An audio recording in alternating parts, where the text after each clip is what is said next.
Everyone, welcome back to my YouTube channel. ഇന്നത്തെ video എന്താണെന്ന് വെച്ച് കഴിഞ്ഞാൽ, എനിക്ക് വന്നിട്ട് ഓസ്ട്രേലിയ വന്നിട്ട് ഇതെന്താ ഇങ്ങനെ എന്ന് തോന്നിയ കുറച്ച് കാര്യങ്ങളുണ്ട് നാട്ടിൽ വെച്ച് നോക്കാൻ നേരത്ത്. അപ്പം അതിനെ പറ്റിയിട്ടാണ് ഇന്നത്തെ വീഡിയോ. പക്ഷെ വീഡിയോയിലേക്ക് കിടക്കുന്നതിന് മുന്നേ ചിലപ്പോൾ കുറച്ച് ബാക്ക്ഗ്രൗണ്ട് നോയ്സ് കേൾക്കുന്നുണ്ടാവും. കാര്യം പറഞ്ഞാൽ എൻ്റെ മൈക്ക് പോയിരിക്കുകയാണ്. അപ്പോൾ ഇവിടെ താഴെ എന്തോ പരിപാടി നടക്കുന്നതിൻ്റെ സൗണ്ടാണ്. ഞാൻ സോറി ഇപ്പോഴേ പറയാണ്. അപ്പം നമുക്കിനി മടിച്ച് നിൽക്കാതെ മെയിൻ വീഡിയോയിലേക്ക് കിടക്കാം. Let's move on to the video. ആദ്യത്തെ പോയിന്റ് എനിക്ക് പറയാനുള്ള സമയത്തെ പറ്റിയിട്ടാണ്. അപ്പോൾ നിങ്ങൾ ഓർക്കുന്നത് നിങ്ങൾക്ക് ഇപ്പോൾ സമയത്തെ പറ്റി എന്തുട്ടാ പറയാനുള്ളത്? സമയത്തെ പറ്റിയിട്ട് എനിക്ക് വിയേർഡായിട്ട് തോന്നിയൊരു കാര്യം എന്ന് വെച്ച് കഴിഞ്ഞാൽ, ഓസ്ട്രേലിയയിലെ ഓരോ സ്റ്റേറ്റിലും ഓരോ സമയമായിരിക്കും എന്നതാണ്. അതായത് ഒരേ സമയമല്ല ഓസ്ട്രേലിയയിൽ മൊത്തം. ഓരോ സമയത്തും ഓരോ സ്ഥലത്തും ഓരോ സമയമാണ്.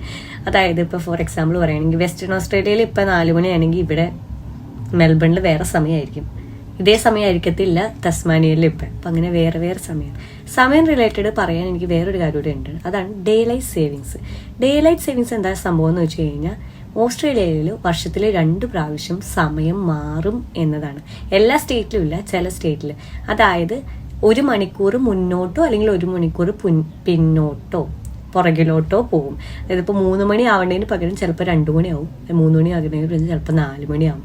അങ്ങനെ ഡേ ലൈറ്റ് സേവിങ്സ് നടക്കാറുണ്ട്. യൂഷ്വലി അത് ഒക്ടോബർ ഫസ്റ്റ് വീക്കും അല്ലെങ്കിൽ ഏപ്രിൽ ഫസ്റ്റ് വീക്കുമാണ് ഇങ്ങനൊരു സംഭവം നടക്കുന്നത്. അടുത്ത് എനിക്ക് പറയാനുള്ളത്, സൂപ്പർ മാർക്കറ്റിലൊന്നും MRP ഒരു സാധനത്തിലും എഴുതിയിട്ടില്ല എന്നാണ്. നാട്ടിലേക്കാണെങ്കിൽ നമുക്ക് എടുത്തു നോക്കാം, അപ്പം ഇതിനാണ് പൈസ കൂടുതൽ, അതിനാണ് പൈസ കുറവ്, അപ്പം അതെടുക്കാം എന്നുള്ള രീതിയിൽ. ഇവിടെ ഒന്നിലും MRP എന്ന് പറഞ്ഞൊരു സാധനം ഇല്ല. നമുക്ക് അതുകൂടാണ്ട് വേറൊരു സർപ്രൈസിങ് ആയിട്ടുള്ള ഫാക്ട് എന്താണെന്ന് വെച്ച് കഴിഞ്ഞാൽ, ഒരു സ്ഥലത്തെ പ്രൈസ് ആവണമെന്നില്ല വേറെ സ്ഥലത്തെ പ്രൈസ്. അതായത് ഇപ്പം കോൾസിൽ തക്കാളിക്ക് $5 ആണെങ്കിൽ ചിലപ്പോൾ ഊളിസിന് ചിലപ്പോൾ അത് $8 ആയിരിക്കും. ചിലപ്പോൾ വേറൊരു സ്ഥലത്ത് വന്നാൽ ചിലപ്പോൾ അത് $4 കിട്ടും. അപ്പോൾ ഓരോ സ്ഥലത്തും ഓരോ വിലയാണ്. അതും എനിക്ക് ഭയങ്കര ഒരു സർപ്രൈസിങ് ആയിട്ട് തോന്നി. അതുകൂടാണ്ട് ഇതിനകത്ത് കുറേ സ്റ്റാർസ് കാണാൻ പറ്റും. MRPക്ക് വരെ അവരിടുന്നൊരു സംഭവമാണ് സ്റ്റാർസ്. അല്ലെങ്കിൽ സ്റ്റാർസും പൈസനെ റെപ്രസെന്റ് ചെയ്യുന്നൊരു സംഭവമല്ല, ഹെൽത്തി ആണോ എന്നുള്ള രീതിയിൽ എത്ര ഹെൽത്തി ആണ്. 5 സ്റ്റാർ ആണെങ്കിൽ നല്ല ഹെൽത്തിയാണ്, 1 സ്റ്റാർ ആണെങ്കിൽ അത്ര ഹെൽത്തി ആയിട്ടുള്ള ഫുഡല്ല എന്നുള്ള രീതിയിൽ ഒരു സാധനത്തിൽ നമുക്ക് MRP എന്ന് പറഞ്ഞൊരു സംഭവം കാണാനായിട്ട് ഇവിടെ പറ്റില്ല. അത് ഭയങ്കര ഒരു വിയേർഡ് ആയിട്ടുള്ള കാര്യമായിട്ട് എനിക്ക് തോന്നി. അടുത്ത് ഞാൻ പറയാൻ പോകുന്നത് ഹോണിനെ പറ്റിയിട്ടാണ്. അതായത് നാട്ടിൽ നമുക്ക് എപ്പോൾ നോക്കിയാലും നമുക്കൊന്ന് പുറത്തിറങ്ങി കഴിഞ്ഞ് ഇങ്ങനെ ഹോണടി നിറച്ചും കേട്ടുകൊണ്ടിരിക്കാം. ഇവിടെ ഹോൺ അടിച്ച അതിൻ്റെ അർത്ഥം നിങ്ങളെ ചീത്ത വിളിക്കുക എന്നാണ്. ഇവിടെ ഹോൺ എപ്പോഴും ഉപയോഗിക്കുന്നത് 2 സിറ്റുവേഷൻ. ഒന്നെങ്കിൽ എന്തെങ്കിലും എമർജൻസി അങ്ങനെ വരുമ്പോൾ, അല്ലെങ്കിൽ തെറി വിളിക്കാൻ, അല്ലെങ്കിൽ ചീത്ത വിളിക്കാൻ. അത്ര മാത്രമാണ് ഇവിടെ ഹോൺ ഉപയോഗിക്കാവുള്ളൂ. അല്ലാണ്ട് നാട്ടിലെ പോലെ ചറപറ ഹോൺ അടിച്ചുകൊണ്ടിരിക്കാൻ പറ്റത്തില്ല. ഇവിടെ നാട്ടിലെ പോലെ അങ്ങനെ കേൾക്കാനും പറ്റത്തില്ല. അപ്പോൾ ഹോൺ യൂഷ്വലി അടിക്കുന്നത് നിങ്ങളൊരു ആള് ഓവർടേക്ക് ചെയ്ത് വന്നിട്ട് ഇടിക്കാനൊക്കെ ചെന്നു, അങ്ങനെയൊക്കെ ചെല്ലുമ്പോൾ മറ്റേ ആള് നിങ്ങളെ ചീത്ത വിളിക്കണ പോലെയായിട്ടാണ് ഇവിടെ വണ്ടികളിൽ ഹോൺ ഉപയോഗിക്കുന്നത്. അല്ലാണ്ട് ഇവിടെ ഹോൺ ഉപയോഗിക്കുന്നത് നമുക്ക് കാണാൻ പറ്റത്തില്ല. നാട്ടില് ഞാനൊക്കെ വണ്ടി അടിച്ചപ്പോൾ എന്തായാലും പറയാതിരിക്കുന്നുണ്ട്, നമ്മൾ വളവിലൊക്കെ ഹോൺ അടിക്കത്തില്ലേ, അതൊന്നും ഇവിടെ ഇല്ല. ഇനി അടുത്ത് ഞാൻ പറയാൻ പോകുന്നത് ചിലപ്പോൾ പാരന്റ്സ് ഒക്കെ കേട്ട് ഹാപ്പി ആവുന്നൊരു കാര്യമാണ്. ഇവിടെ കുട്ടികൾ 14 വയസ്സ് കഴിയുമ്പോൾ തൊട്ട് തന്നെ പണിയെടുത്ത് തുടങ്ങുന്നു എന്നതാണ്. അതായത് പാർട്ട് ടൈം ചെയ്തു തുടങ്ങുന്നു. ഇവിടെ അതൊരു ലൈഫ് സ്റ്റൈലാണ്. അതായത് നമ്മൾ നാട്ടിൽ ഓരോ കാര്യങ്ങൾ നമ്മുടെ ഇതിന്റെ ഭാഗമായിട്ട് ചെയ്യണുള്ളൂ. ഇവരുടെ ഒരു കൾച്ചർ പോലെയാണ് ഇവര്. 14 വയസ്സ് കഴിഞ്ഞാൽ ജോലി തേടി പോകുന്നു.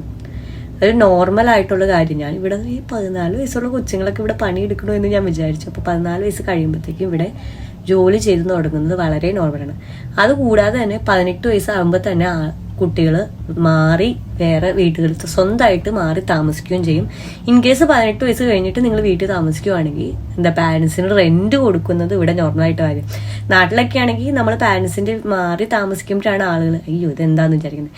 ഇവിടെ പാരൻസിന്റെ കൂടെ താമസിച്ചാൽ അവർ വിചാരിക്കും എന്തോ ഒരു ഇത് എന്ന് വിചാരിക്കുന്നത്. അപ്പൊ അത് എനിക്ക് ഭയങ്കര ഒരു വിയേർഡായിട്ട് തോന്നി. അടുത്ത പറയാനുള്ളത്, നമുക്ക് പുറത്തിറങ്ങി കഴിഞ്ഞാൽ കുറേ വീടുകളുടെ ഫുട്പാത്തിൽ ഇങ്ങനെ കുറേ സാധനങ്ങൾ ഫ്രീ ആയിട്ട് വച്ചേക്കണ കാണാൻ പറ്റും. നാട്ടിലൊക്കെ ആണെങ്കിൽ ഒരു മനുഷ്യന് നമ്മളൊരു സാധനം കൊടുക്കണതിന് ഭയങ്കര കുറവാണെന്ന് എനിക്ക് തോന്നിയിട്ടുണ്ട്. എന്ന് വെച്ച് കഴിഞ്ഞാൽ നമ്മൾ അത് തന്നെ റിപ്പയർ ചെയ്ത്, ഇപ്പോൾ ഫോർ എക്സാമ്പിൾ പറയുകയാണെങ്കിൽ സോഫയൊക്കെ കുറേ സോഫയും ബെഡും ഫർണിച്ചറും ഒക്കെ ഇങ്ങനെ പുറത്തെടുക്കണം. നാട്ടിലാണെങ്കിൽ അത് നമ്മൾ പിന്നെയും റിപ്പയർ ചെയ്ത് യൂസ് ചെയ്യണം. അത് ഇവിടെ ഇല്ല. പിന്നെ ഇവർ വേറെ പുറത്ത് ഇങ്ങനെ വെച്ചിട്ട് ഇങ്ങനെ എഴുതി വയ്ക്കും ഫ്രീ ആണ്, നിങ്ങൾക്ക് വേണമെങ്കിൽ എടുത്തുകൊണ്ട് പോകാം. അപ്പം അങ്ങനെ കുറേ പേര് എടുത്തുകൊണ്ട് പോകുന്നുണ്ട്, യൂസ് ചെയ്യുന്നുണ്ട്. പിന്നെ അതെന്താ അതിൻ്റെ മെയിൻ കാര്യം അങ്ങനെ എന്ന് വെച്ച് കഴിഞ്ഞാൽ, ഇവിടെ ഡിസ്പോസ് ചെയ്യണതിന് പൈസ കൊടുക്കണം. അപ്പൊ അവരോർക്ക് ഇവിടെ പുറത്തിട്ട് കഴിഞ്ഞാൽ ആരും എടുത്തോണ്ട് പോകില്ല. അതായത് നമ്മളൊരു സാധനം കൊണ്ട് കളയണമെങ്കിൽ പൈസ കൊടുക്കേണ്ട അവസ്ഥയാണ്, ഡിസ്പോസ് ചെയ്യണമെങ്കിൽ. അത് കാരണമാണ് അവരിങ്ങനെ മെയിനായിട്ട് പുറത്തിടുന്നത് തന്നെ. അപ്പൊ അങ്ങനെ പുറത്തിങ്ങനെ ഞാൻ കുറേ പ്രാവശ്യം ഇങ്ങനെ പുറത്ത് മതി എടുക്കണം. കുറെ നല്ല ചെയർ, നല്ല അവര് റിപ്പയർ ചെയ്യുന്നതിന് പകരം പുതിയത് വാങ്ങുക എന്നത് ഇവിടെ നോർമൽ ആയിട്ടുള്ള കാര്യമാണ്. കാര്യം ഇവിടെ റിപ്പയർ ചെയ്യുന്നതാണ് പുതിയ വാങ്ങുന്നേക്കാൾ പൈസ കൂടുതൽ. അതെനിക്ക് ഭയങ്കര ഒരു സംഭവമായിട്ട് തോന്നി. അടുത്ത് ഞാൻ സംസാരിക്കുമ്പോൾ വണ്ടി റിലേറ്റഡ് കുറച്ച് ഫൈനിന്റെ കാര്യമാണ്. ഞാനത് കേട്ടപ്പോൾ വളരെ ഞെട്ടി. ഫൈനിന്റെ കാര്യം മാത്രമല്ല, ഒരു പോയിന്റ് സിസ്റ്റത്തിനെ ബേസ് ചെയ്തിട്ടാണ് ഇവിടെ ഡ്രൈവിംഗ് ലൈസൻസ് വരെ കൊണ്ടുകൊടുക്കുന്നത്. ആദ്യം തന്നെ ഫൈനിന്റെ കാര്യം പറയുവാണെങ്കിൽ, ഇവിടെ ഒരു സ്പീഡിംഗ് ടിക്കറ്റിനുള്ള ഫൈൻ എന്നൊക്കെ പറഞ്ഞു കഴിഞ്ഞാൽ $500 തൊട്ട് $600. അതും നാട്ടിലെ പോലെ അടയ്ക്കാതെ നിന്ന് നമുക്ക് അങ്ങനെ ഒരു ട്യൂഫോളും ഇല്ല. വന്നു കഴിഞ്ഞാൽ എന്തായാലും അടയ്ക്കണം.